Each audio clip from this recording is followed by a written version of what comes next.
Hello everyone, my name is Pedram and I'm a professor in data analytics.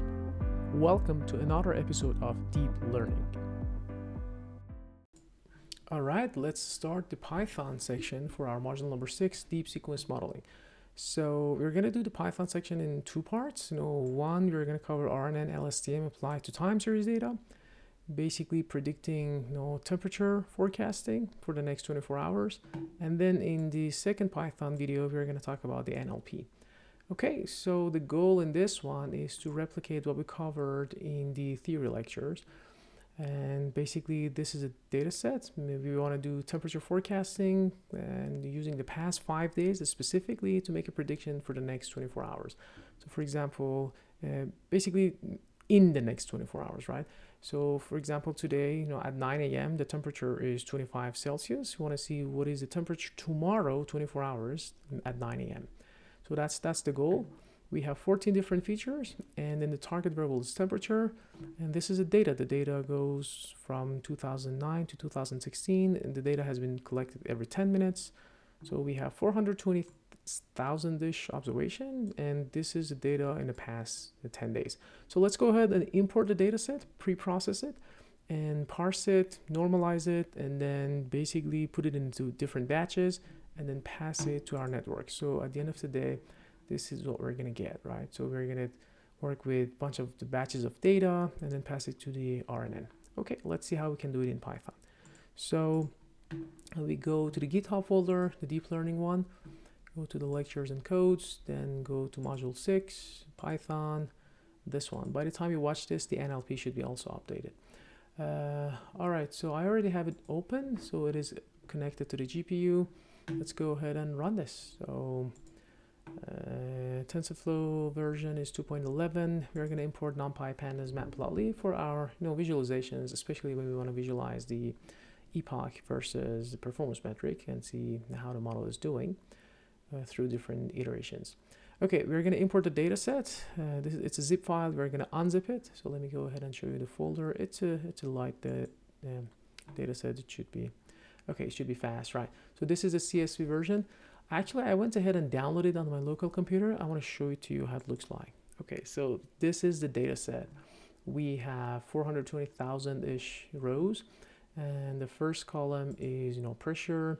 The second one is target, and is our temperature, which is in degrees Celsius. This is our target variable, and a bunch of other features. Okay, so let's go ahead and import this data and look into that. All right, so data is there.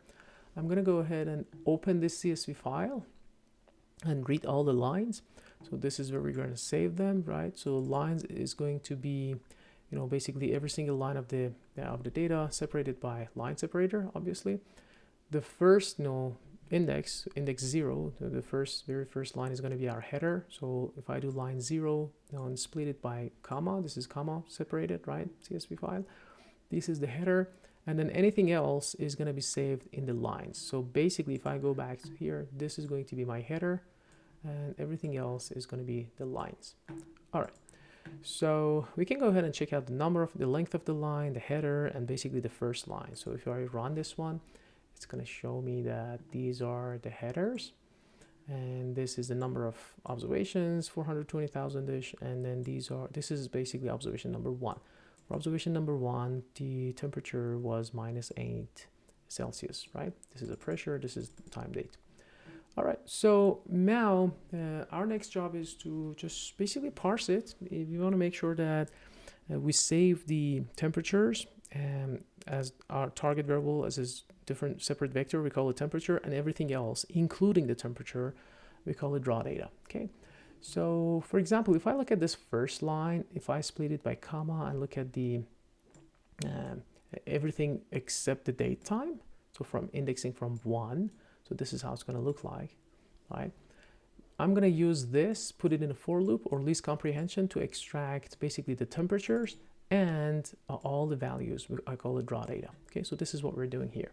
So temperature and raw data, let's generate some empty NumPy arrays. Basically, these are zeros, and then in a for loop, I'm going to go ahead and loop through the lines, the enumerate version. Basically, I'm going to keep track of the index and the values inside it. The values are going to be this, right? for each line, and then, so this is the values. Then if I extract the first element of the value, remember, this is the element 0, this is element first, this is it's going to be my temperature, okay? So these are going to be the temperatures, and then everything, including the temperature, I'm going to call it raw data, all right? So now we have both temperature and raw data. We can go ahead and plot the temperature. So this is the temperature over the entire years, 420,000-ish observation, right? Remember, collected every 10 minutes. And this is the temperature. If I look at the, for example, 1440, remember, where's this number coming from? It was here, 10 days, right? 10 days, 24 hours, and it was collected every 10 minutes. So we have 6 observations per hour. So it's going to be 1440. All right. So this is our 1440. Then we are going to basically decide what portion of the data should be trained, what portion validation, and what test. So we're going to go with 50% 50% train, 25% validation, and everything else, the test set, right?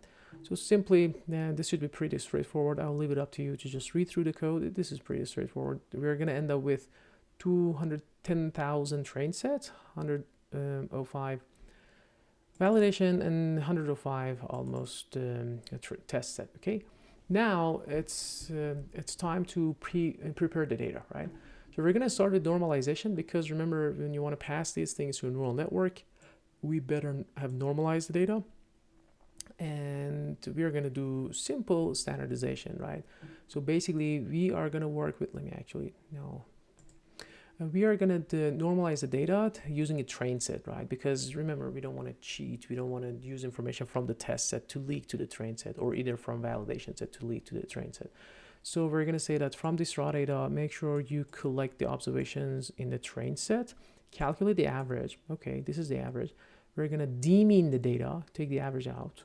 Then we're going to calculate the standard deviation using train set, the same steps, and divide it by standard deviation. So this is demeaning and divided by standard deviation. This is our normalization. Okay, the dataset has been normalized now. Now it's time to make dataset object. So if you remember from computer vision, we had this utility. It was called image datasets from array. We have the same thing for time series in Keras utils API. It's called Timeseries _ dataset from array. Basically, if you pass an array, it's gonna put it in different batches, right? So this is what we want to replicate, something like this. We want to put the data in different batches and then make a prediction in the next 24 hours. Okay, let's see how it's done. Here, actually, I'm going to show you a very simple version. Imagine I have a NumPy array between 0 and 9, so 0 and up to 9, including 9. And this is our, let's say, integer sequence, right? I'm going to go ahead and use this utility, time series data from array, and there are some stuff you can pass, right? You can say, first of all, what is the data? I'm going to say my data goes from number 0 to number 6 here, not including the last 3 observations, right? 7, 8, and 9 are excluded. So I go from 0 to 6, right? The targets start from actually the third element to the end. The sequence length, I can set it to 3, and I want to go with 2 batches, right? If I run this, let me actually show you the output, and it should be pretty straightforward to do that. Okay, so what do we have? The sequence length is 3. We have, let's say, 0, 1, 2, and then our target starts from, remember, it starts from the third one, so it's 3, and a third element, right? 0, 1, 2, 3.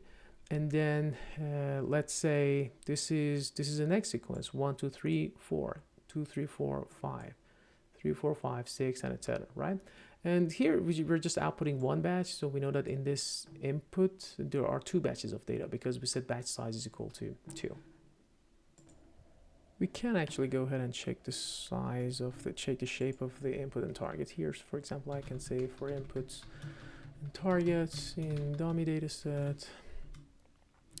Let's go ahead and print the input shape and also print the target shape.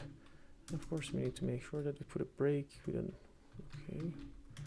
Okay, so our input shape is going to be 2, 3, again, because we have two batches, and then for that, we're going to have two targets, right? Okay, now we're going to apply the same utility, time series dataset from array, to our own dataset, which has 420,000 dish observations, right? So yeah, of course, we're going to do it for train set, validation set, and test set differently. So this is what these chunks are telling us.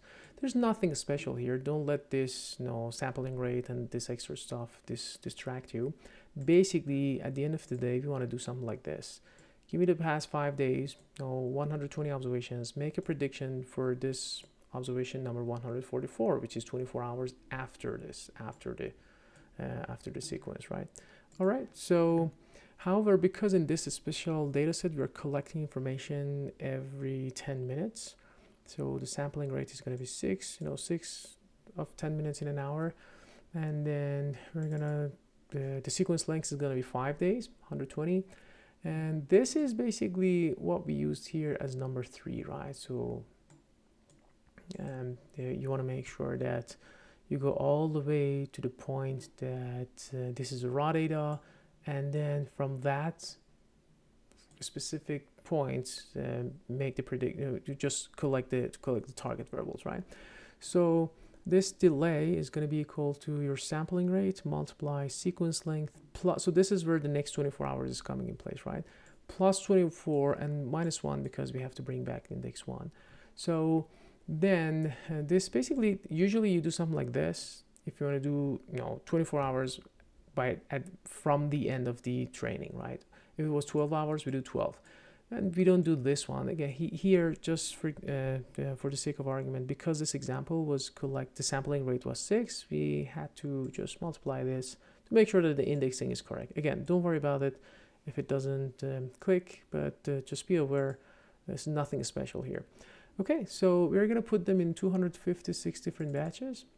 And again, we talked about it, right? 256 of these samples are shuffled and batched. So we're going to shuffle these batches, but within each batch, we're not going to shuffle, right? So within each batch, the sequence is not touched because, again, this is time series. We should reserve that time dependency, but we want to make sure that the batches themselves, between batches, we are shuffling, okay? All right, so that's what we do. We're going to say, let's go ahead and create a train dataset, validation dataset, and test dataset. So for train dataset, these are the inputs. Again, raw data, remember raw data included everything, including the temperature. So we go all the way, except the last delay time steps. And then the temperature is from the last delay time steps forward. Sampling rate is our sampling rate. Sequence length is 120. Shuffle again is equal to true because we're shuffling between batches. Batch size is 256. Starting index from 0 and ending index go all the way up to the training index, right? So we saved it here somewhere. Yeah, this is the number of train samples. All right, so we're gonna run this. Now we are gonna end up with 3 data sets, right? Train data set, validation data set, and test data set. Each of them has 256 different batches with the length of 120, and the target variable starts from at the end of each sequence plus 24 hours. Okay, so that's it. And we can, for example, look at the raw, well, let me actually show you. We can look at the shape of one of these for the train set or test set, whatever. So we're going to look at the train data set. We have samples and targets, right? Let's look at the shape of the samples and shape of the target. So let's run this. This is exactly what I did in a couple of cells above. So again, 256 batches of data, sequence length 120, and these are 14 values, including the target variable. And target itself, of course, is going to be a vector of 256. This is a tensor rank 1, right? All right, so now our next job is to create the common sense or the machine basically a simple benchmark, right? So a common sense here, as we talked about it in the lecture video, should be something as simple as this, random walk with no drift, maybe. What's happened today is going to be a best predictor in what happened right now in this hour is going to be the best predictor for the next 24 hours. So for example, if right now it is 10 a.m., the temperature is 10 Celsius, I'm predicting in 24 hours, the temperature is going to be 10 degrees Celsius at 10 a.m. All right, so let's go ahead and create that and then calculate the MAE in the test set and use it as a baseline, right? This is our common sense benchmark. So let's go ahead and construct that one. All right, so our common sense baseline should be pretty straightforward. This is what we talked about in the lecture videos as well. Temperature 24 hours from now is equal to temperature right now. So let's pick this temperature and label it as a predicted value, and then calculate the errors, sum those errors, and divide it by the number of observations to get the mean absolute error. Okay, let's do that. So we are going to go ahead and define our basically evaluation for a naive method. And so we're going to keep track of the total absolute error and the total sample seen. So if I take this one divided by this, it's going to give me the mean absolute error, right? So what we're going to do, we are going to work with this time series dataset object. We say for samples and targets in this dataset that we just created, and go ahead and do this. So here it says that samples, remember samples include everything, including the target variable. It says give me everything. Remember, what was the dimension of the sample? It was 256 by 12014. So 256 batches, right? So say use all the batches.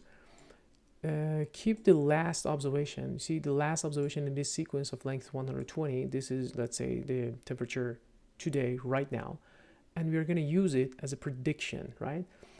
So this is basically 1 means that go over in column index 1. So remember, index 0 was pressure, index 1 was temperature. So this is where index 1 is coming from. So this is my temperature now. So temperature in all the batches, the very last observation in the sequence in the batches, right? So that's the temperature. But we know that this has been normalized, so let's go ahead and transform it back to the regular temperature. So I need to multiply it by standard deviation and add back the average. So these are the predictions. Now I can go ahead and calculate the predictions minus targets, so y hat minus y. So these are, and take the absolute value, sum them. So this is going to be my sum of absolute errors. Now, if I go ahead and divide this by total samples seen, or total number of observations, now I get the mean absolute error. So I have to keep track of those total number of observations as well. So basically, I'm going to say that, remember, shape 0 is 256, right, for the sample. So I'm going to add a bunch of those 256 to basically see what is the sample seen, total sample seen. And I'm going to go ahead and take the total absolute error divided by sample seen. This should give us the mean absolute error in the validation set and mean absolute error in the test set. So let's give it a second. This should generate these two numbers, 2.44 degrees Celsius and 2.62. Yeah, 2.44 is there, and then 2.62 is going to be generated. Okay, so now next step, let's go ahead and try our basic machine learning model. So the goal is to, as I said earlier, there we go, this is 2.62. You want to replicate these slides, right? So we're going to start with a very simple deep neural network, and then we'll try a CNN, convolutional neural network. Then we are going to see the performance of them, then move on to RNN, and then finally LSTM and bidirectional LSTM. Okay. Okay, so let's go ahead and try the very basic densely connected neural network, right? So remember, we had 13 features on a target variable in the raw data. So in terms of the dimensionality of the input, we have something like this. So this is going to be our neural network. The input is going to be 120 by 14, right? And obviously we need to flatten it if you want to pass it to the densely connected layers, right? So basically 120 multiplied 14, it's going to give us this basically 1680. So this is flattened now. And then we pass that one to a simple dense layer with 16 nodes and activation value. And then finally, we're going to pass it to our output layer, which is a dense layer with 1 node. Remember, because this is a regression, so we just need to put the activation linear, right? And then construct the model. Let's create our callback to just save this model and then call it later on. We're going to compile it using RMS prop optimizer. The loss is MSE. And the metric is MAE, because we want to just report this and compare it with our baseline common sense benchmark. Okay, we're gonna run it for 10 epochs and then train the model. So I will run this. This should take relatively faster compared to RNN, LSTM, and even CNN. So I'm gonna run this one only. For the rest of the notebook, I'm gonna basically walk you through the outputs. But after this thing has been run, we can look at the model summary. So this is a model summary. Remember, the input shape was 120. This is a sequence length of the data and 14 features and a target variable. We flatten it. So let me actually go ahead and create a cell, show you the calculation. So 120 by 14 is gonna give us this 1680. Now we have this number of units. Oh, it's waiting for the, it's waiting for the model fit. And then in the dense layer, I need to say, okay, I have 1680 multiplied by 16 node and plus 16 bias term. So this is going to be 26,896 parameters. All right, so I'm gonna let this run, but walk you through to the rest of. So as the rest of the notebook, we can go ahead and plot the validation MAE, mean absolute error versus epoch. And as you can see, basically the performance, what was the performance? We have to report those numbers, so I don't have it here. It's being generated, but we can cheat a little bit and look at the output from our theory lecture. So yeah, we will get to a test MAE of 2.62, which is pretty well. It's even let's see, it's pretty much the same as the naive forecaster. Okay, so the next one we're going to look into is our convolutional neural network. So okay, for the CNN, we are going to do it like this. So basically our input is pretty much the same. It has sequence length 120 by 14, right? And then we are going to pass our first convolutional layer, which is 1D. Again, it's not like an image that we have width and height. We have only one window, right? We're going to use 8 of those windows, and window length is 24. And we're going to slide that window through the time series. So this is pretty much analogous to what we did with the filters in image recognition. We had a 3x3, let's say, a filter, and then we slide it over the entire pixels. Here we have a window of size 24 hours basically. We're going to use 8 of those filters and then just slide it through the time series, right, sequence. And the activation ReLU, and then we're going to do max pooling after that convlet. So the convnet max pooling, convnet max pooling. So we're going to use the same architecture that we did in the computer vision section. And again, we have another convnet, max pooling, convnet, and then finally we're going to do a global average pooling to the entire thing. And just remember, usually in computer vision we increase this number of filters, right? You know, for example, we do 8, 16, 32, and we decrease this size of the filter. Right here we have window 24, we go to 12, we go to 6. I could have gone and increased the number of filters as well, but anyways, this is what we're doing right now. And just like the other deep neural network, we're going to pass our output layer, which is a dense layer, for regression. All right, we are going to go ahead and construct this model, look at the performance of the best model in the validation set, right? So again, I'm not going to run this. This is going to take some time. So each iteration, each epoch is going to take 57 seconds-ish. The first one, of course, is taking longer than the rest of them. And we get to a validation set of, in a test set 3.08. So this is way worse compared to 2.62 that we had for deep neural network or the naive forecaster. So basically in this application, this CNN didn't work. I talked about the reasons why that was the case in the theory lecture. So please check out that video as well if you're interested in details. So this is the application section. We can look at the model summary. So here are the parameters. Again, we can go ahead and calculate these numbers, for example, and see how the number of parameters are calculated. For example, we know that we have 14 features. Let me actually bring a cell here. We are using a window of size 24. We are rolling it over all those 14 features. We have 8 of those filters, and then we need to go ahead and add a bias term for those 8. So if you do the math, you'll get something like this, 2,696. So this is the number of parameters in the ConvNet first layer. So you can go ahead and try these things if you can, and see if you can back out these parameters. All right, that was the CNN.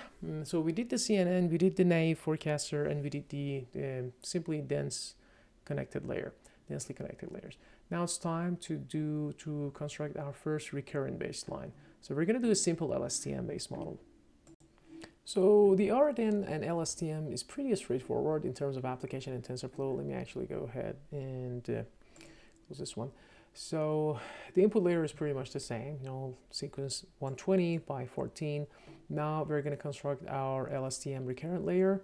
So we're going to use 16 of those recurrent cells, and basically that's it. Then we haven't. So for now, let's have only one LSTM layer. We're going to stack a bunch of LSTM layers down the road to see if we can get a better performance. Let's construct the model, save the best one, and compile the model just like before. So we can go ahead and run this, and this is the output. The output is 2.56, which is a lot better compared to any of the models that we have trained so far. So not surprisingly, this is, we know that temperature is a sequential data, it's a time series, and of course an architecture that can have those properties, preserving the ordering, sharing parameters, looking into time dependencies and things like that, it's going to perform better. So no surprise here that LSTM is doing a decent job here compared to the other one. We can look at the model summary and see what is, for example, number of parameters in this LSTM layer. I can quickly do the math for you. So what do we have? Remember, the input shape was 14, and we're passing it to, we're having 16 of these neurons, LSTM neurons, right? So this is the weight for the input, right? The weight for the input. And then we have the weight for the in the actually state variable is going to be 16 by 16 because we have 16 nodes, right? And then we're going to add 16 bias terms as well, right? But this is LSTM. If this was simple RNN, that was the answer. This was the number of parameters, right? But because this is LSTM, we have 4 of those gates, right? So we have input for get, update, and the output. So I have to multiply it by 4. So if I do the math, I get this number, 1984. So this is the number of parameters that we're getting in the LSTM. Okay, so one thing that I forgot to mention is that you can obviously apply the simple RNN. So we started with the LSTM because we know that it works better, by construction. It is designed to handle the longer term dependencies better than RNN. That was one of the limitations of RNN. But if you are curious to see how to do RNN, you can go ahead and try basically from the layers import the simple RNN, right? So you can do simple RNN and rerun the model and then just call it your RNN model. Okay, so if you're wondering how to do that, so that's pretty, again, implication of RNN and LSTM is pretty straightforward in Python. Now let's talk about some of the more advanced uses of recurrent neural network, right? We're going to add the dropout. We are going to look at the bidirectional, and we're going to try a stack of layers on top of each other, right? Let's do them. Let's train and evaluate a model with dropout regularized. So pretty much everything is the same. I'm going to go ahead and increase the number of recurrent cells that I use because now we are adding this dropout. So we can basically less concerned with overfitting, so we can increase this number of recurrent cells. There are 2 types of dropouts that as we talked about in the lecture video. One is a dropout for the recurrent, we call it recurrent dropout. And in those ones, the key term was that we should use the same pattern at every time steps, right? So here, there's no randomization. We need to make sure that we're doing it correctly. However, in the ordinary dropout, we can do basically randomly switching on and off these nodes, right? All right, then the rest is pretty much the same. So nothing new here. We just added this recurrent dropout into our recurrent network, recurrent cell, right? So let's go ahead and run this and train the model. As you can see, this is taking a lot longer, 372 seconds compared to the previous ones, right? The one with the dropout is going to take a lot longer. And we can go ahead and look at the performance of that one. I think, well, I have to let it run, so I'm not going to do it here because it's going to take some time, but let me actually show you what was the performance. So with the dropout, the performance was 2.45, which was a lot better compared to even the simple LSTM. But one problem with the dropout was, if you look at the validation versus train MAE, surprisingly, the validation MAE is better than train MAE. So that's a sign that your model in the train set is oversimple, right? So maybe this we are overkilling it by using this large ratio of dropout, or this 1.25 So we have to go ahead and fix that. So how do we fix that? By making the model more complex. How do we make the model more complex? By stacking multiple layers. So let's go ahead and do that. So I'm going to go ahead and stack a bunch of those layers, but here instead of LSTM, we're going to use GRU, right? So now I use a couple of GRU layers, and again, 32 nodes. Recurrent dropout, we can do 50%, 50%, because we are making the model flexible enough, complex enough. So hopefully in the train set, the performance is going to be better compared to validation set.